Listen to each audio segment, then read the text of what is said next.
Hello दोस्तों, एक बार फिर से आप सभी का स्वागत है एजुकेशन बाइट पर। कैसे हो आप सभी? मुझे उम्मीद है कि आप सब एकदम बढ़िया होंगे। आपके डीएलएड 4th सेमेस्टर की हिंदी की लास्ट क्लास में मैंने आपको समास पढ़ाया था, ठीक है। और ये समास आपके इस सेमेस्टर के लिए काफ़ी इंपॉर्टेंट रहने वाला है, क्योंकि यहाँ से एक एक नंबर के क्वेश्चन पूछ लिए जाते हैं और कभी कभार 2 नंबर का भी क्वेश्चन आ जाता है।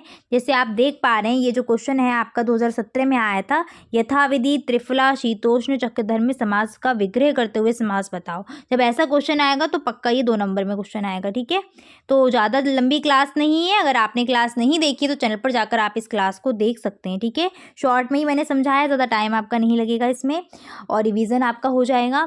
आज जो आपका टॉपिक मैं शुरू करने जा रही हूँ वो करूँगी मैं संधि। संधि भी इम्पॉर्टेंट है। और एक चीज़ ध्यान रखना, 4th सेमेस्टर की जो आपकी हिंदी है ये आपकी सामान्य हिंदी प्लस अनिवार्य संस्कृत है। यानी कि मैं ये कहना चाह रही हूँ, फर्स्ट से लेकर के 3rd सेमेस्टर तक आपने जितना कुछ हिंदी और संस्कृत में पढ़ा हुआ है, मतलब फर्स्ट में थी आपकी संस्कृत और 3rd सेमेस्टर में संस्कृत थी और हिंदी तो तीनों में ही थी, जितना आपने वहाँ पढ़ा हुआ था वो सारा का सारा आपका 4th सेमेस्टर के हिंदी सब्जेक्ट में मिलेगा।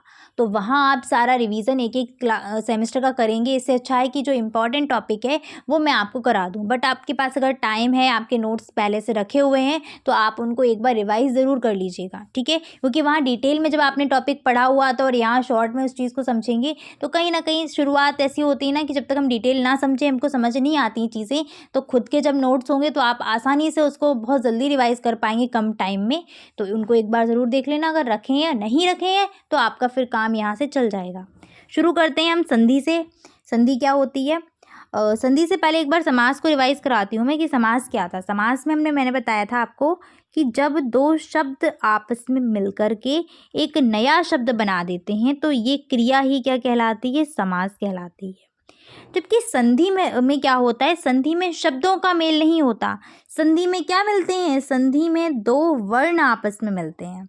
अब चीज़ आपको याद रहेगी, समास में 2 शब्दों का मेल होता है और संधि में 2 वर्णों का मेल होता है। जब 2 वर्णों का मेल होता है उसी को हम बोलते हैं संधि, यानी कि वर्णों के मेल से ही जो विकार उत्पन्न हो जाएगा वही कहलाएगा संधि। जैसे यहाँ पर देखिए, विद्या प्लस आलय। विद्या प्लस आलय में विद्या में जो स्वर है आपका आ और आलय का जो स्वर है आ, इन दोनों का मेल होकर के बन गया विद्यालय, ठीक है। इसको मैं तोड़ करके अगर मैं आपको दिखाऊं, विद्या प्लस आलय, ये था ना। इसमें मेल किसका हो रहा है? प्रथम पद। विद्या जो है यहाँ प्रथम पद है, प्रथम पद का अंतिम वर्ण यहाँ निकल के आएगा आ।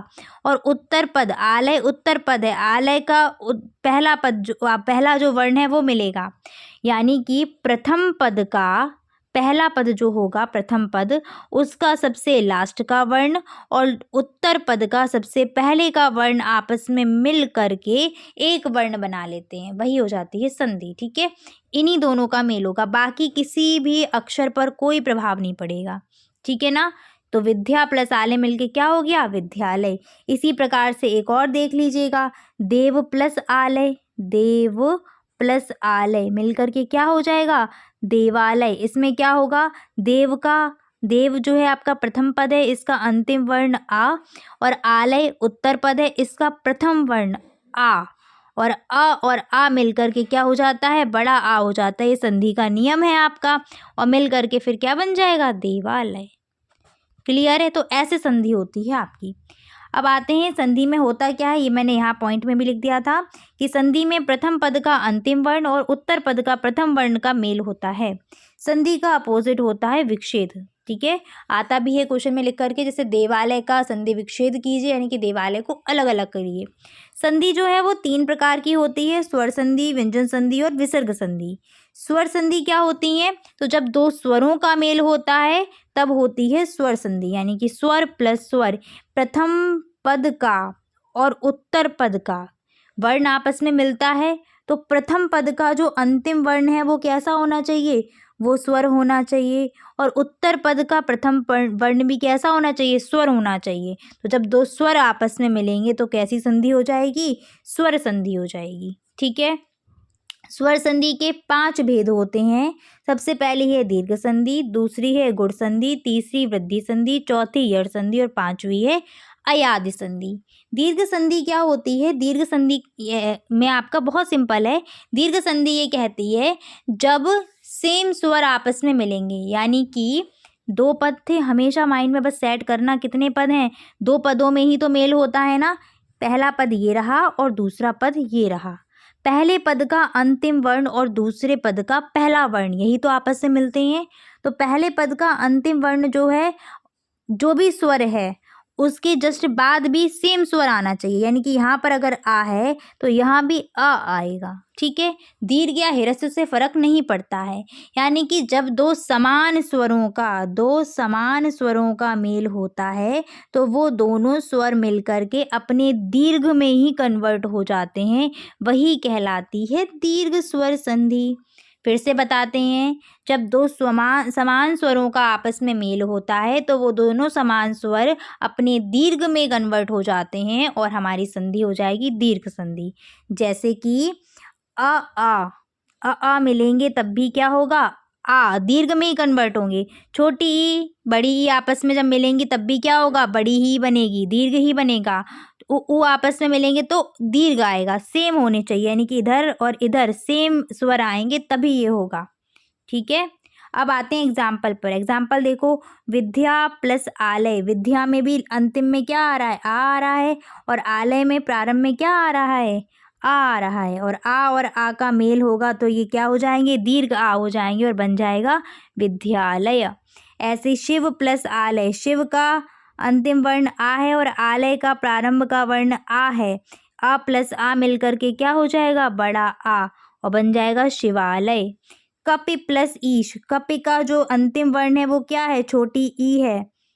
ठीक है, और ईश का प्रारंभ का वर्ण क्या है? बड़ी ई है। ई और ई मिलके क्या हो जाएंगे? बड़ी ई हो जाएगा, बन जाएगा कपीश। ऐसे गिर प्लस ईश। गिर में जो अंतिम वर्ण है वो है ई और ईश का प्रारंभ का वर्ण है बड़ी ई। ठीक है ना, दोनों मिलकर के क्या हो जाएंगे? बड़ी ई बन जाएगा और बन जाएगा गिरीश। भानु प्लस उदय। भानु में जो आपका दिया गया है प्रथम पद का अंतिम वर्ण है छोटा ऊ, और उदय में क्या है? उदय में भी छोटा ऊ है। छोटा ऊ दोनों मिलके क्या होंगे? सेम है, इसलिए कन्वर्ट होंगे बड़े ऊ में, तो बन जाएगा भानुदय। सेम लघु प्लस ऊर्मी। लघु में छोटा ऊ और ऊर्व में बड़ा ऊ, दोनों आपस में मिलकर के क्या हो जाएंगे? बड़े ऊ हो जाएंगे, तो बन जाएगा लघूर्मी। यानी कि जब दो समान स्वर आपस में मिलते हैं तो अपने दीर्घ में कन्वर्ट होते हैं। ठीक है, बड़े वाले में कन्वर्ट हो जाएंगे। जैसे छोटे में छोटा आ बड़ा आ पढ़ते थे ना, बस वही, तो सब बड़े में ही कन्वर्ट होंगे। बड़ा आ, बड़ी ई, बड़ा ऊ। संधि होने के बाद यही आपको देखने को मिलेंगे। आगे बढ़ते हैं, नेक्स्ट है गुण संधि। गुण संधि क्या कहती है? गुण संधि ये कहती है जब ह्रस्व या दीर्घ आ के बाद छोटी ई या बड़ी ई आए तो वो ए में कन्वर्ट हो जाएगी, उ आए तो ओ में कन्वर्ट हो जाएगा, और री आता है तो अर में कन्वर्ट हो जाता है। यानी कि प्रथम पद का अंतिम वर्ण सदैव आ ही रहेगा, लेकिन अगर आ के बाद ई आ जाती है तो ई आने पर बन जाएगा अए, उ आने पर बन जाएगा ओ, और री आने पर बन जाएगा अर। एग्जाम्पल पर आइए। पहला एग्जाम्पल है आपका नर प्लस इंद्र। नर में क्या है? आ है, और इंद्र में क्या है? ई, और आ और ई का मेल होने से क्या बनता है? ए बनता है, इसलिए रा पर किसकी मात्रा आ जाएगी? ए की मात्रा, बन जाएगा क्या? नरेंद्र। अभी मैंने आपको शायद लास्ट क्लास आपकी जब आरंभिक स्तर वाली ली थी, वहाँ पर मैंने आपको संयुक्त स्वर पढ़ाए थे। कुछ याद आ रहा है ना? संयुक्त स्वर पढ़ाए थे और वहाँ पर बताया था कि आ और ई मिलकर के क्या बनते हैं? ए बनता है। और आ और ए मिलकर के क्या बनता है? अय बनता है। आ और ऊ मिलकर के बनता है ओ, और आ और ओ मिलकर के बन जाता है औ। तो ये जो मैं पीछे लिख रही हूँ ये सारे के सारे क्या हैं? संयुक्त स्वर हैं। पढ़ाए थे ना, वही सेम यहाँ पर लग रहा है। आ और ई का जब मेल होगा तो क्या बनेगा? ए बनेगा। नेक्स्ट आते हैं गढ़ प्लस ईस। गढ़, यहाँ पर आ है और वहाँ पर है ई, तो आ और ई मिलके हो जाएगा ए, बन जाएगा गणेश।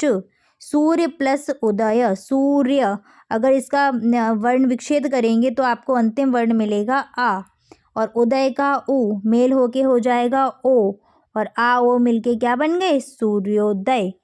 ठीक है, सॉरी, आ और उ मिलके बन गया ओ, और ओ की मात्रा लग जाएगी, बन जाएगा सूर्योदय। इसके बाद अगला है देव प्लस इंद्र, आ और ई मिलकर के क्या हो जाएंगे, ए, बन जाएगा देवेंद्र। महा प्लस ऋषि, महा में आ और ऋषि में री, दोनों मिलके क्या हो जाएंगे, अर बन जाएंगे, तो बन जाएगा महर्षि। क्लियर, आगे बढ़ते हैं। नेक्स्ट क्या है, नेक्स्ट है वृद्धि संधि। वृद्धि संधि क्या होती है, तो वृद्धि संधि है कि जब आपका ह्रस्व या दीर्घ अ के बाद ए आता है तो ए बन जाता है अय, और ओ आता है तो ओ बन जाता है औ। ठीक है, चलो देखते हैं। सदा प्लस एव, सदा में क्या आ, और एव में क्या ए, आ और ए मिलके क्या बन गया, अय बन गया। ठीक है, तो यहाँ पर क्या बन जाएगा आपका, सदैव। ठीक है, सदैव। नेक्स्ट है एक प्लस एक, एक में क्या आया था आ, और एक का ए, आ और ए मिलकर के क्या बन जाएंगे, ए बन जाएगा, बन जाएगा एक का एक। फिर नेक्स्ट है महा प्लस औषधि, महा का आ और औषधि का औ मिलकर के क्या हो जाएगा, औ हो जाएगा। ठीक है, नेक्स्ट है मत प्लस एक। अच्छा, यहाँ पर मैं दोनों लिखना शायद भूल गई हूँ, ध्यान नहीं मैंने दिया।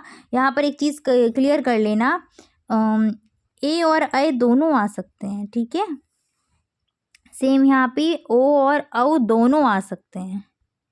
क्लियर है, मत प्लस एक मतैक्य, जल प्लस ओ जलौज, तो इस प्रकार से बनेगा। यहाँ मैं आपको एक ट्रिक और बता देती हूँ।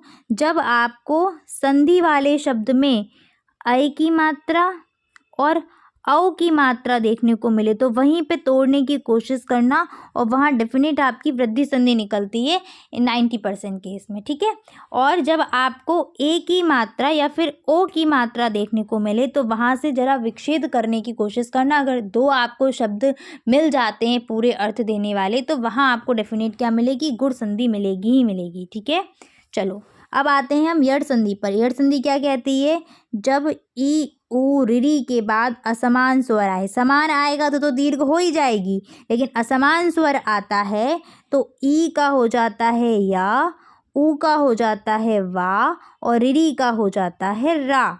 ठीक है, जब ई उ ऋ के बाद कोई असमान स्वर आता है तो ई का हो जाता है या, उ का हो जाता है वा, और ऋ का हो जाता है रा। आते हैं क्वेश्चन पर, सॉरी एग्जाम्पल पर। पहला है सु प्लस आगत, सु का उ और आगत का आ जब मिलेगा तो उ कन्वर्ट हो जाएगा वा में और बन जाएगा स्वागत। ऐसी प्रति प्लस एक, प्रति का ई और ई, एक का ए, ई के बाद ए आया तो ई बन गया या, और लग जाएगा प्रत्येक। तो एक ट्रिक यहाँ से मैं बताती हूँ, जब या वा के पहले आपको कोई आधा वर्ड मिल रहा है, हलंतम वर्ड मिल रहा है, जैसे त्या मिल जाए, त्वा मिल जाए, तो वहाँ पर कहीं ना कहीं आपकी कौन सी संधि हो रही होगी, यड़ संधि हो रही होगी। और यड़ संधि है या नहीं इसको चेक करने के लिए आप उस पद को यहीं से तोड़ करके दो शब्द निकाल लेना, और वो दोनों शब्द अगर प्रॉपर अर्थ दे रहे होंगे तो आपकी यड़ संधि होगी। जैसे मैं यहाँ पर आपको अगर समझाना चाहूँ, जैसे अत्यधिक आया है लिखा हुआ, तो अत्यधिक में यहीं से तोड़ो। ठीक है, अत्यधिक में कहाँ से तोड़ो, यहीं से तोड़ो, इस वाले से, तो आपका एक बन जाएगा अति और एक बन जाएगा अधिक। अति प्लस अधिक, अति आपका उपसर्ग है, अर्थ देता है, और अधिक भी अर्थ दे रहा है, तो अति प्लस अधिक में कौन सी संधि हो जाएगी, यड़ संधि। उम्मीद है समझ में आ गया होगा। आगे बढ़ते हैं अगले एग्जाम्पल की तरफ। नेक्स्ट है आपकी अयादि संधि। ठीक है, थोड़ा फास्ट रहेगी क्लास, और अगर आपको डिटेल में देखना है तो आपको थर्ड सेमेस्टर की संस्कृत में मैंने आपको बहुत डिटेल में संधियाँ पढ़ाई हुई हैं, वहाँ से आप इसको और अच्छे से देख सकते हैं। ठीक है, अयादि संधि में क्या होता है, जब ये सिंपल वाला ए है, ठीक है, ए, ठीक है, ए के बाद कोई स्वर आएगा तो ए का हो जाएगा अय, अय के बाद अय। ठीक है, अय के बाद कोई स्वर आता है तो अय का हो जाता है आय। ऐसे ओ के बाद कोई भी स्वर आए तो ओ का हो जाता है अव, और औ के बाद कोई भी स्वर आता है तो औ का हो जाता है आव। फर्स्ट देखो, ने प्लस अन, ने में क्या आ रहा है, ए आ रहा है, और अन में आया आ। ए के बाद जब आ आया तो ये बन जाएगा, ए चेंज होगा किस में, अय में, तो बन जाएगा नयन। ऐसे गे प्लस अक, इसको मैं तोड़ के ही समझा देती हूँ, गा प्लस अय, यही तो होगा। एक सेकेंड, इसको यहाँ पर देख लीजिएगा, इधर साइड गए प्लस अक, ये लिखा है ना। जब हम वर्ण विच्छेद करेंगे तो आधा गा ये रहेगा, अय अलग हो जाएगा। ऐसे इसका वर्ण विच्छेद अगर हम करेंगे तो आ प्लस का अलग कर दिया, ये दोनों आपस में जब इसके बाद ये मिलेगा तो देखो इस आ पर कोई प्रभाव नहीं पड़ेगा, कौन चेंज होगा, सिर्फ अय चेंज होगा, और ये क्या बन जाएगा, अय बन जाएगा। तो ग प्लस अय प्लस अक, और क्या बन जाएगा, गायक गयक, सॉरी एक सेकेंड, ग, ये ए चेंज हो जाएगा आय में, और फिर पीछे लगेगा अ और फिर क, तो बन जाएगा गायक। ठीक है, ऐसे करके बनते हैं। नेक्स्ट ऐसे ही आपका है प प्लस अक, तो बन जाएगा पाव, क्योंकि यहाँ पर क्या आ रहा है, औ की मात्रा आ रही है प्लस आ मिल करके, तो औ चेंज हो जाता है किसमें, आव में चेंज हो जाता है, इसलिए यहाँ पर आ गया पावक। ऐसे नेक्स्ट है आपका पो प्लस अन, तो यहाँ पर मात्रा किसकी है, ओ की है, और ओ के बाद आ रहा है तो ये ओ चेंज होगा, आ पे कोई प्रभाव नहीं पड़ेगा, ओ चेंज हो जाएगा किसमें, अव में। ठीक है, और बन जाएगा पवन। नेक्स्ट आगे बढ़ते हैं, अगला क्या है आपका, क्लियर है, समझ में आ गया होगा। चाहे तो मैं यहाँ पर लिख भी देती हूँ, आपका यहाँ पर आया था ए प्लस आ, तो इस वजह से ये ए चेंज हुआ था किसमें, अय में चेंज हुआ था, तो बन गया था नयन। ऐसे गए प्लस अक, यहाँ पर आया था अय और उसके बाद आया था अ, तो आ पर तो कोई प्रभाव नहीं पड़ता, ये अय चेंज हो जाता है किसमें, आय में, और बन जाता है गायक। ठीक है, चलो अगली है आपकी व्यंजन संधियाँ। व्यंजन संधियाँ क्या होती हैं, तो व्यंजन संधि ऐसी संधि होती हैं जहाँ पर व्यंजन का मेल हो रहा होता है। अब ध्यान रखना, दो पद होते हैं हमारे, एक पहला पद और एक दूसरा होता है उत्तर पद। तो पहला पद जो है उसका अंतिम वर्ण स्वर नहीं होगा कभी भी, अगर स्वर होगा तो स्वर संधि बन जाएगी। ठीक है ना, जो आपका पहला जो पद होगा उसका पहले पद का लास्ट वर्ण, यानी कि मैं ये कहना चाह रही हूँ एक व्यंजन प्लस इधर साइड उत्तर पद में आपका स्वर भी मिल सकता है, व्यंजन भी मिल सकता है। ठीक है, जैसे दो स्वरों के मेल से स्वर संधि बनती थी, यहाँ पर आएगा व्यंजन तथा स्वर व व्यंजन के मेल से जो संधि होती है वो होती है व्यंजन संधि। ठीक है, पहला नियम इसका क्या है व्यंजन संधि का, संस्कृत में नियम थे आपके सूत्र के अनुसार, तो उसको समझना बहुत आसान था, ये थोड़ा कॉम्प्लिकेटेड रहेगा। ऐसा है ना कि ये बस जैसे ही हमने सिमिलरिटीज़ देखी उसी हिसाब से नियम यहाँ पर बना दिए हैं। तो पहला नियम है कि वर्ग के पहले वर्ण का तीसरे में परिवर्तन होना। किसी भी वर्ण का जो पहला वर्ण है, किसी भी वर्ग का जो पहला वर्ण है वो अपने तीसरे में बदल जाता है। कैसे बदलता है देख लो यहाँ पर, दिक प्लस अंबर, दिगंबर, का किस में चेंज हो जाएगा, गा में। ऐसी वाक प्लस ईश, वागीश, जगत प्लस गुरु, जगत गुरु, अच प्लस अंत, अजंत, चा अपने तीसरे में, च छ जा तीसरे में कन्वर्ट हुआ, यहाँ पर ता अपने तीसरे में कन्वर्ट हुआ, त थ दा, यहाँ पर का अपने तीसरे में कन्वर्ट हुआ, गा में। और आप देख पाएंगे प्रथम पद के जितने अंतिम वर्ण हैं सारे के सारे क्या हैं, हलंतम वर्ण रहेंगे, व्यंजन रहेंगे, स्वर नहीं होगा किसी के भी अंत में। ठीक है, नेक्स्ट आते हैं उत प्लस धार, उद्धार, ता किस में कन्वर्ट हो गया, दा में। तीसरा है सत प्लस उपयोग, सदुपयोग, यहाँ भी दा में कन्वर्ट हो गया। ठीक है, अपने तीसरे में कन्वर्ट हो जाना। नियम नंबर 2 है, सम के बाद अगर कोई भी वर्ण आए, बस वो माँ नहीं होना चाहिए, तो हम उस पर अनुस्वार लगा देते हैं और वो अनुस्वार माँ का ही साउंड देता है। जैसे सॉरी, ना का साउंड देने लगेगा, ठीक है, ना माँ दोनों का ही देता है। जैसे सम प्लस गत, तो ये माँ जो है वो अनुस्वार में चेंज हो जाएगा, बन जाएगा संगत। ठीक है, सम प्लस कल्प, तो माँ अनुस्वार में चेंज हो जाएगा, बन जाएगा संकल्प। देख पाना है कि यहाँ पर कहीं भी बस माँ ना मिले, अगर माँ मिल जाएगा तो दूसरा नियम लगेगा। ठीक है, ऐसे अगला है सम प्लस गम, संगम। सम प्लस हार, संघार। नियम नंबर 3 है, माँ के बाद अगर माँ आता है तो वो दोनों क्या हो जाते हैं, पहला वाला माँ आधा करके हम सीधे लिख देंगे। जैसे सम प्लस मान, सम्मान। सम प्लस मिश्रण, सम्मिश्रण। सम प्लस मिलित, सम्मिलित। ठीक है, माँ के बाद क्या आ जाए, माँ आ जाएगा, तो जाहिर सी बात है ये वाला माँ बस आधा कर देना है और वो वाला माँ पीछे से जोड़ देना है। ठीक है, नियम नंबर 4 है, ह्रस्व या दीर्घ स्वर के प्लस छा आ जाए। ठीक है,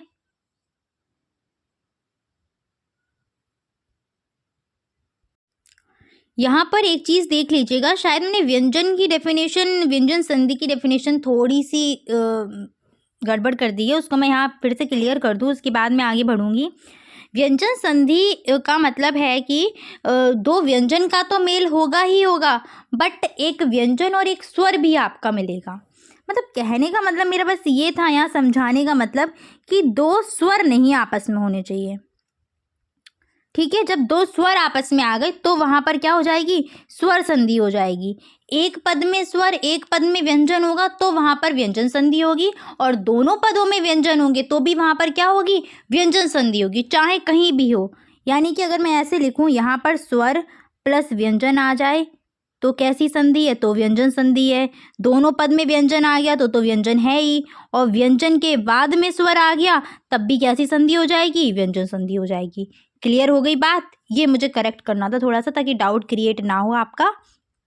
अब हम आते हैं अपने नियम नंबर 4 पर। जब ह्रस्व या दीर्घ स्वर के बाद में छ आ जाता है तो ये जो आपका ह्रस्व व दीर्घ स्वर होता है, इसके बाद इसमें कोई परिवर्तन नहीं होगा, बस आपका एक नया वर्ण ऐड हो जाता है अपने आप ही, च, चा और छा। मतलब छा तो था ही, चा और आ जाएगा आधा। जैसे अनु प्लस छेद तो बन जाएगा अनुच्छेद। वि प्लस छेद, विच्छेद। वृक्ष प्लस छाया, वृक्षाया। परि प्लस छेद, परिच्छेद। यानी कि प्रथम पद के अंत में कोई भी आपका ह्रस्व या दीर्घ स्वर आ जाए और उत्तर पद के प्रारंभ में आपको छा छतरी दिख रहा हो, तो इस छा छतरी के आगे चुपचाप से क्या लगा देना है, च लगा देना है। ठीक है, और विच्छेद करते टाइम पे ये चा हट जाएगा, इस चा का कोई मतलब नहीं रहेगा। क्लियर है, आगे बढ़ते हैं। नेक्स्ट है आपका नियम नंबर 5, वर्ग का पहला वर्ण अपने 5वें वर्ण में कन्वर्ट हो जाता है। कब कन्वर्ट होता है, तो देखो, वर्ग का जब पहला वर्ण आएगा और इसका मेल किससे होगा, केवल मा व ना से मेल होगा, तो ये अपने किस में कन्वर्ट हो जाएंगे, 5वें में।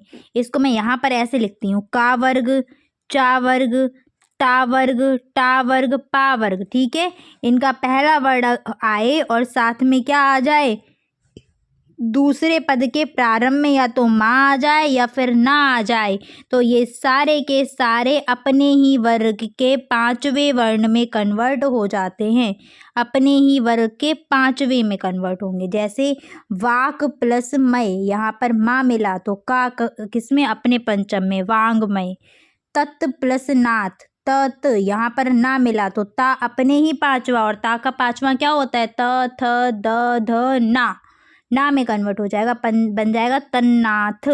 ऐसी सत प्लस मार्ग, यहाँ माँ आया और यहाँ ता है तो ता अपने ही 5वें में कन्वर्ट होगा, क्या है, त थ द ध ना, तो बन जाएगा सन्मार्ग।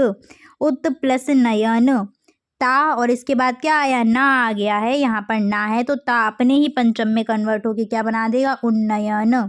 सट प्लस मुख बन जाएगा सन्मुख। ये टा वर्ग का जो पंचम है वो क्या होता है, ना। ठीक है, तो ये आपके व्यंजन के थे कुछ इंपॉर्टेंट। आगे आते हैं विसर्ग संधि। विसर्ग संधि क्या होती है, जब विसर्ग का स्वर के साथ मेल होता है या विसर्ग का व्यंजन के साथ में मेल होता है तो उस कंडीशन में होती है व्यंजन विसर्ग संधि।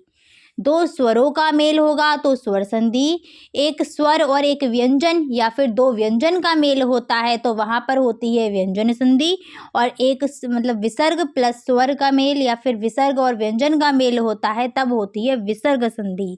पहला नियम कहता है विसर्ग के बाद में अगर आपका चछा आए तो विसर्ग का हो जाता है श, या टठा आए तो विसर्ग का हो जाएगा सा मूर्धन्य सा, और तथा आता है तो हो जाता है दंती सा। ये आपने संस्कृत में भी नियम पढ़ा हुआ था, ठीक है। 2-3 जगह संस्कृत और हिंदी के नियम बदले हुए हैं, बस बाकी तो सेम है। जैसे निह के बाद चा आया है तो ये विसर्ग किस में बदलेगी, शा में बदलेगी, बन जाएगा निश्चल। नी के बाद ता आया है तो ये जो विसर्ग है किस में बदलेगी, दंती सा में, तो बन जाएगा निस्तार। ऐसे नी के बाद ठा ठठेरा आया है, टा और ठा आया है तो ये विसर्ग बदल जाएगी षटकोण वाले सा यानी कि मूर्धन्य सा में, बन जाएगा निष्ठुर। दो प्लस चरित्र, यहाँ पर चा आया है तो विसर्ग किस में बदलेगी, च छा आने पर शा में बदलती है,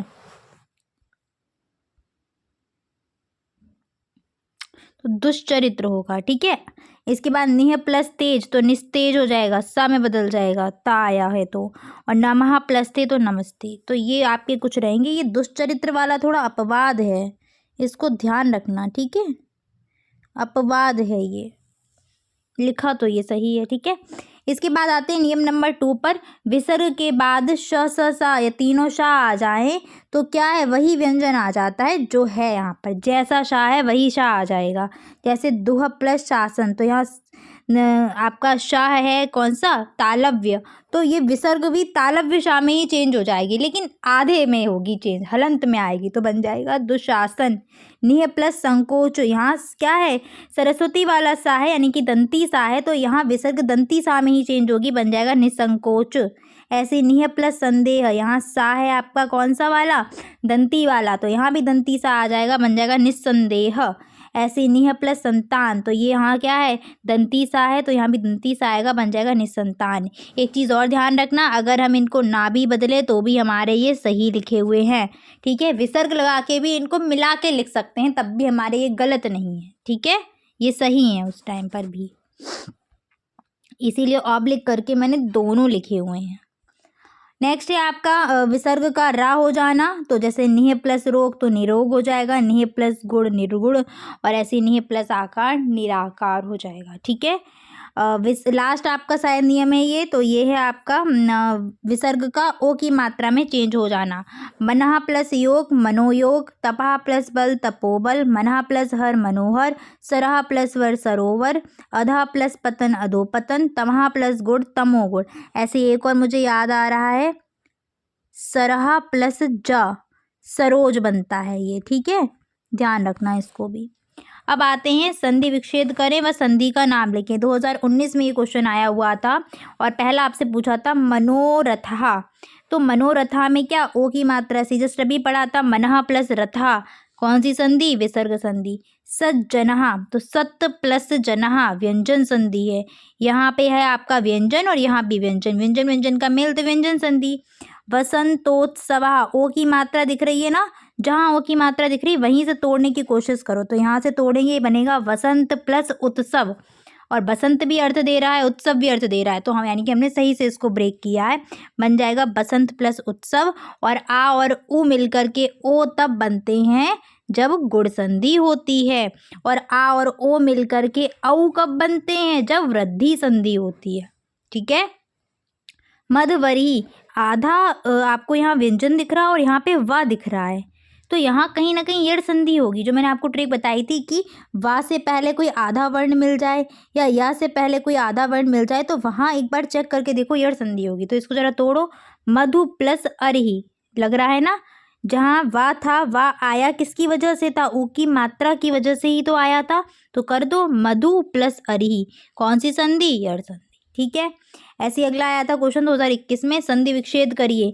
नदीशः, नदीशः यहीं से तोड़ेंगे तो नदी प्लस ईशः, इत्यादि यहीं से तोड़ा जाएगा, बन जाएगा इति प्लस आदि। उज्ज्वला, उत प्लस ज्वला, उज्ज्वला बन जाएगा, ठीक है। निश्चल तो निह प्लस चला, निश्चला। नेक्स्ट आई थी 2016 में, संधि विच्छेद करना था, प्रधानाध्यापक, तो प्रधान प्लस अध्यापक, यहाँ से ब्रेक होगी, इत्यादि, इति प्लस आदि। ठीक है, संधियाँ आसान थी, समझ में आ गई होंगी। अगला टॉपिक आपका रहेगा अलंकार। अलंकार से भी एक एक क्वेश्चन पूछ लेते, जबकि सेमेस्टर में आपके नहीं दिया है, इसको मैं अगली क्लास में कराऊंगी। मिलेंगे नेक्स्ट क्लास में। Thanks for watching and please like share and subscribe my channel. Bye bye, take care.